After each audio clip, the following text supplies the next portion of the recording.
महाराष्ट्राने अनुभवलेला दादा माणूस. आज अजितदादांना आपल्यातून जाऊन 5 महिने पूर्ण झाले.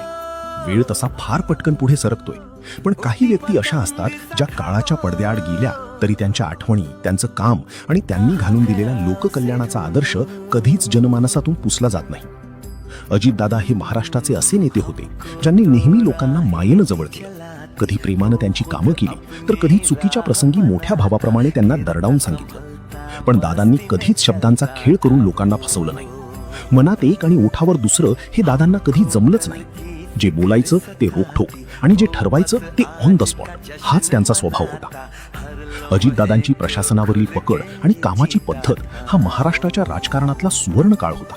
सकाळी 5:30ला उठून दौरे सुरू करणारा, अधिकाऱ्यांना त्यांच्याच फाईलचा अभ्यास करून चुका सांगणारा आणि सर्वसामान्यांचे काम जागेवरच मार्गी लावणारा असा दादा माणूस महाराष्ट्राने यापूर्वी कधीच पाहिला नव्हता आणि दुर्दैवाने यापुढेही कधीच पाहू शकणार नाही.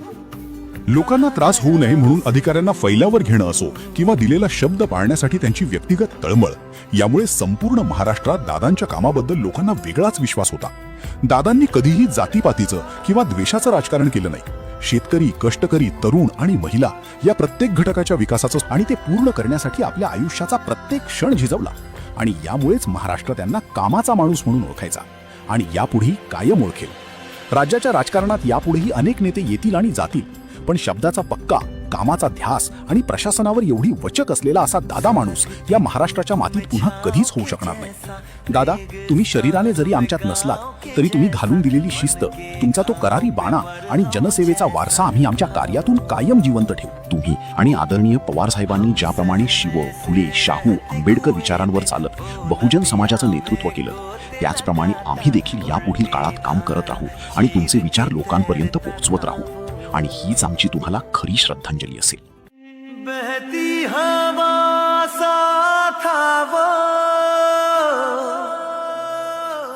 उड़ती पतंग सा था वो,